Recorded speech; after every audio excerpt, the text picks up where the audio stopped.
வணக்கம். மாரியப்பன் வானிலை அறிக்கை 2026 ஆகஸ்ட் மாதம் 1ஆம் தேதி சனிக்கிழமை. வானிலை அறிக்கை.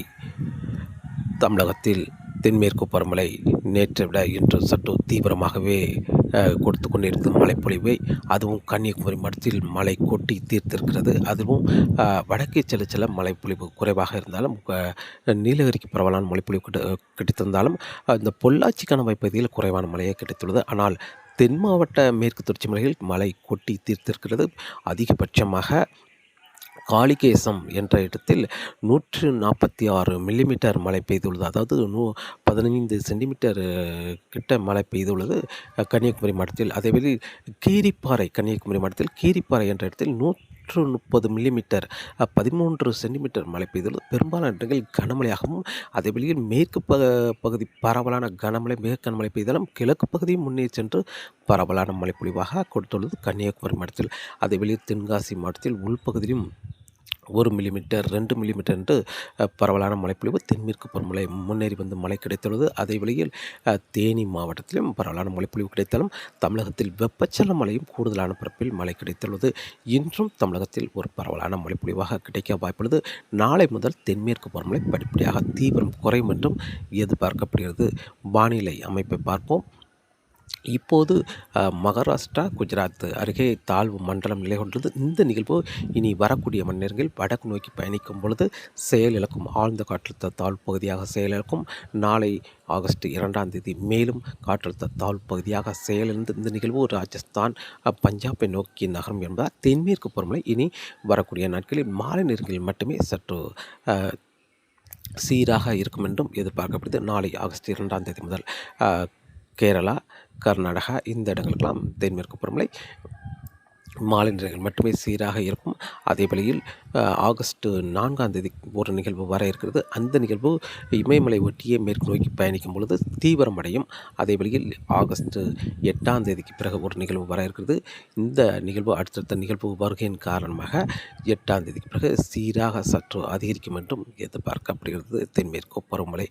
அதே வழியில் இப்போது தாழ்வு மண்டலம் மகாராஷ்டிரா, குஜராத், ராஜஸ்தான் இந்த இடங்களுக்கு கடுமையான மழைப்பொழிவு கொடுத்தாலும் இந்த நிகழ்வு வடக்கு நோக்கி செல்லும் பொழுது பஞ்சாப், புதுதில்லி, இமாச்சல பிரதேசம் இந்த இடங்களுக்கெல்லாம் கடுமையான வெள்ளப்பெருக்கத்தை கொடுக்கும் என்றும் எதிர்பார்க்கப்படுகிறது.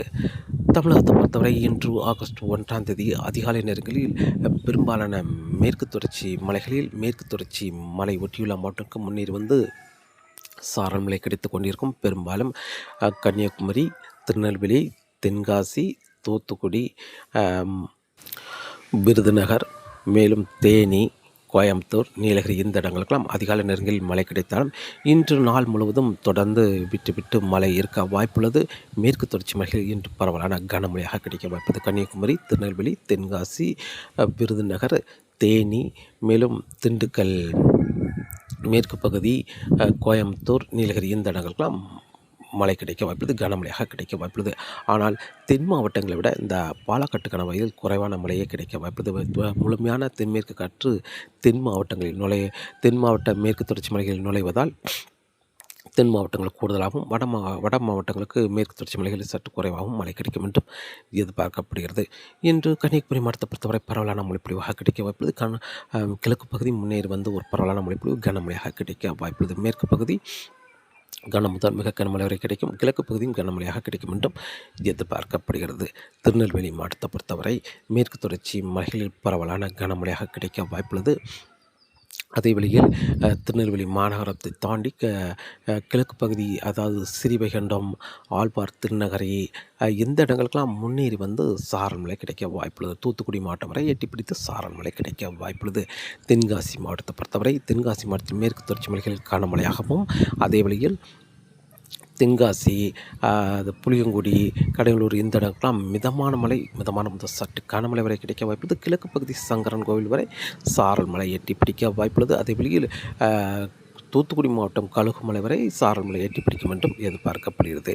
அதே வழியில் இன்று விருதுநகர் மாவட்டத்தை பொறுத்தவரை விருதுநகர் மாவட்டத்தில் மேற்கு தொடர்ச்சி மலைகளில் கனமழையாகவும், ராஜபாளையம், சிறிபெல்லிபுத்தூர், பத்ராயர்ப்பு இந்த இடங்களுக்கெல்லாம் மிதமான மழை கிடைக்க வாய்ப்புள்ளது. அதே வழியில் கிழக்கே முன்னே சென்று சாரல் தூறல் கிடைக்க வாய்ப்புள்ளது சிவகாசி வரை. ஆனால் அதற்கு கிழக்கே செல்ல வாய்ப்பில்லை. அதே வேளையில் தேனி மாவட்டத்தை பொறுத்தவரை தேனி மாவட்டத்தில் மேற்கு தொடர்ச்சி மலைகளுக்கான மழையாகவும், அதே வேளையில் தேனி, பெரியகுளம், ஊசலம்பட்டி இந்த இடங்களுக்கெல்லாம் முன்னேறி வந்து சாரல் மழை கிடைக்க வாய்ப்புள்ளது. மதுரை மாவட்டத்தை பொறுத்தவரை மதுரை மாவட்டத்தில் இன்று ஓரிரு இடங்களில் கிழக்கு பகுதி வெப்பச்சலன கிடைக்கும் என்றும் எதிர்பார்க்கப்படுகிறது. அதே வேளையில் ராமநாதபுரம், புதுக்கோட்டை, சிவகங்கை, திண்டுக்கல் கிழக்கு பகுதியெல்லாம் வெப்பச்சலன மழை கிடைக்க வாய்ப்புள்ளது. சற்று நேற்றை விட இன்று சற்று கூடுதலான பரப்பில் வெப்பச்சலன மழை கிடைக்க வாய்ப்புள்ளது. அதே வேளையில் தேனி மாவட்டத்திலும் திண்டுக்கல் மாவட்டத்தில் மேற்கு தொடர்ச்சி மலைகள் கனமழையாகவும், கொடைக்கானலுக்கெல்லாம் மிதமான மழையாக கிடைக்க வாய்ப்புள்ளது. கோயம்புத்தூர் மாவட்டத்தை பொறுத்தவரை கோயம்புத்தூர் மாவட்டத்தில் தென் மாவட்டங்களை விட கோயம்புத்தூர் மாவட்டத்தில் தென்மேற்கு பருவமழை சற்று குறைவாகவே இருக்க வாய்ப்புள்ளது. பொள்ளாச்சி, உடுமலைப்பேட்டையில் இருக்கலாம் சாரல் மழை எட்டி பிடிக்க வாய்ப்புள்ளது. மேற்கு தொடர்ச்சி மலைகள் கனமழையாக கிடைக்க வாய்ப்புள்ளது. அதாவது வால்பாறை, கோயம்புத்தூர் மேற்கு பகுதி கனமழையாக கிடைக்க வாய்ப்புள்ளது. கோயம்புத்தூர் மாநகர் வரை சாரல் மழை எட்டி பிடிக்க வாய்ப்புள்ளது. நீலகிரி மாவட்டத்தை பொறுத்தவரை பரவலான கனமழையாக கிடைக்க வாய்ப்புள்ளது. அதே வழியில் திருப்பூர் மாவட்டத்துக்கும் முன்னேறி வந்து சாரல் மழை கிடைக்க வாய்ப்புள்ளது. மேலும் ஈரோடு மாவட்டத்தை பொறுத்தவரை ஈரோடு மாவட்டத்தில் ஓரிரு இடங்கள் லேசான மழை பொழிவாக கிடைக்க வாய்ப்புள்ளது. பெரும்பாலும் தெற்கு பகுதி இல்லாவிட்டாலும் வடக்கு பகுதி ஒரு இடங்கள் வெப்பச்சலன மழையாக அங்கே தென்மேற்கு பருவமழை முன்னேறி வந்து லேசான மிதமான மழையாக கிடைக்க வாய்ப்புள்ளது. ஈரோடு மாவட்டத்தை பொறுத்தவரை சேலம், தருமபுரி, கிருஷ்ணகிரி இந்த இடங்களுக்கு அங்கே மழை கிடைக்கும். சென்னை, திருவள்ளூர், செங்கல்பட்டு, விழுப்புரம், திருப்பத்தூர், ராணிப்பேட்டை, கள்ளக்குறிச்சி, புதுச்சேரி, கடலூர், திருவண்ணாமலை, கள்ளக்குறிச்சி, ராணிப்பேட்டை இந்த இடங்கள்லாம் இன்று ஒரு பரவலான மழைப்பொழிவாக கிடைக்க வாய்ப்புள்ளது.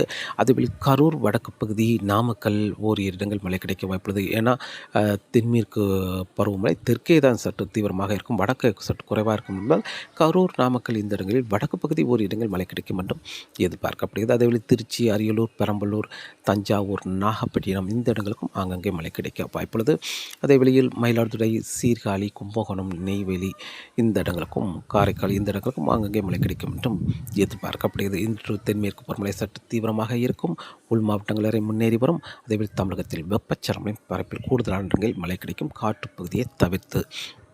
இன்று ஆகஸ்ட் மாதம் 1ஆம் தேதி சனிக்கிழமை.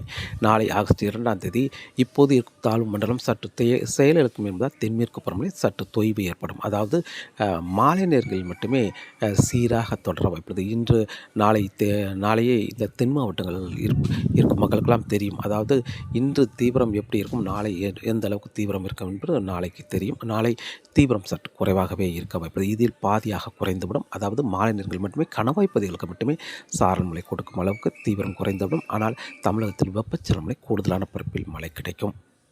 காற்றுப்பகுதி தவிர்த்து மற்ற இடங்கள் தென் மாவட்டங்கள் உள்பகுதி, அதேபோல் சென்னை சுற்றியுள்ள மாவட்டங்கள், டெல்டா மாவட்டங்கள், மத்திய மாவட்டங்களுக்கெல்லாம் சற்று கூடுதலான பரப்பில் வெப்பச்சலன மழை கிடைக்க வாய்ப்பது. நாளை ஆகஸ்ட் 2ஆம் தேதி, ஆகஸ்ட் 3, 4, 5, 6, 7ஆம் தேதி வரை தொடர்ந்து தென்மேற்கு பருவமழை மாலை நேரங்களில் மட்டுமே சீராக தொடரும். அதாவது அதிகபட்சமாக கணவாய் பகுதிகளுக்கு லேசான சாரல் மழை கொடுக்கும் அளவுக்கு சீராக தொடரும். தமிழகத்தில் தொடர்ந்து வெப்பச்சலன மழை தொடர்ந்து நீடிக்கும். அதே வேளையில் ஆகஸ்ட் 8ஆம் தேதி முதல் மீண்டும் சீராக அதிகரிக்கும் தென்மேற்கு பருவமழை கணவாய் பகுதிகளுக்கு சாரல் மழை கொடுக்கும். மேற்கு தொடர்ச்சி மலை ஒட்டியுள்ள மாவட்டங்களுக்கு முன்னேறி வந்து சாரல் மழை கொடுக்கும் அளவுக்கு சற்று தீவிரமடையும் என்றும் எதிர்பார்க்கப்படுகிறது ஆகஸ்ட் 8ஆம் தேதியிலிருந்து. அதேவேளை தமிழகத்தில் தொடர்ந்து வெப்பச்சலன மழை காற்றுப்பகுதியை தவிர்த்து மற்ற இடங்களில் வெப்பச்சலன மழை தொடர்ந்து நீடிக்கும். சென்னை சுற்றியுள்ள மாவட்டங்களுக்கெல்லாம் வரும் நாட்கள் அனைத்து நாட்களுமே தொடர்ந்து வருகிற நாட்களில் அனைத்து நாட்களுமே மழை வெப்பச்சலன மழை மாலை இரவு நேரங்கள் கிடைக்கும் என்றும் எதிர்பார்க்கப்படுகிறது. ஆனால் தென்மேற்கு பருவமழை இன்று ஆகஸ்ட் 1ஆம் தேதி தீவிரத்தை விட நாளை ஆகஸ்ட் 2ஆம் தேதி தீவிரம் குறைந்துவிடும். மாலை நேரங்களில் மட்டுமே சீராக வரும் நாட்களில் தொடரும். ஆகஸ்ட் 8ஆம் தேதியிலிருந்து படிப்படியாக தென்மேற்கு பருவமழை தீவிரமடையும் என்றும் எதிர்பார்க்கப்படுகிறது. காற்றின் வேகத்தை பொறுத்தவரை காற்றின் வேகம் இன்று சற்று அதிகரித்து காணப்படும். கணவாய் பகுதிகளில் அதிகபட்சமாக 50 கிலோமீட்டரிலிருந்து 60 கிலோமீட்டர் வரை காற்றின் வேகம் இருக்க வாய்ப்புள்ளது. அதே வழியில் குமரிக்கடல், மன்னார் வளைகுடா, வங்கக்கடலிலும் காற்றின் வேகம் அதிகரித்து காணப்படும். கடல் அலையும் சற்று சீற்றமாக இருக்கும் என்பதால் மீனவர்கள் மீன்பிடிக்க சற்று சவாலாகவே இருக்கும் என்றும் எதிர்பார்க்கப்படுகிறது. அதே வழியில் வரக்கூடிய நாட்களில் காற்றின் வேகம் சற்று குறைய வாய்ப்புள்ளது. அதாவது இப்போது இருக்கும் தாழ்வு மண்டலம் செயலிழந்து வடக்கு நோக்கி பயணிக்கும். அடுத்த நிகழ்வு இமயமலை ஒட்டி வந்த பிறகுதான் சற்று வலுவடையும். அதே வழியில் ஆகஸ்ட் 8ஆம் தேதிக்கு பிறகு வரும் நிகழ்வு பெரிய அளவில் தீவிரமடைய வாய்ப்பில்லை. அதிகபட்சமாக காற்றழுத்த தாழ்வு பகுதி அல்லது ஆழ்ந்த காற்றழுத்த தாழ்வு பகுதி வரை தீவிரமடைந்து உடனே தரையேறி விடும் என்பதால் காற்றின் வேகம் சற்று குறைந்தே காணப்படும். அதாவது அதிகபட்சமாக 50 கிலோமீட்டர் வரை காற்றின் வேகம் இருந்து கொண்டே இருக்க வாய்ப்புள்ளது. தொடர்ந்து வானிலை அறிக்கையோடு இணைந்திருங்கள். மீண்டும் சந்திப்போம். நன்றி, வணக்கம்.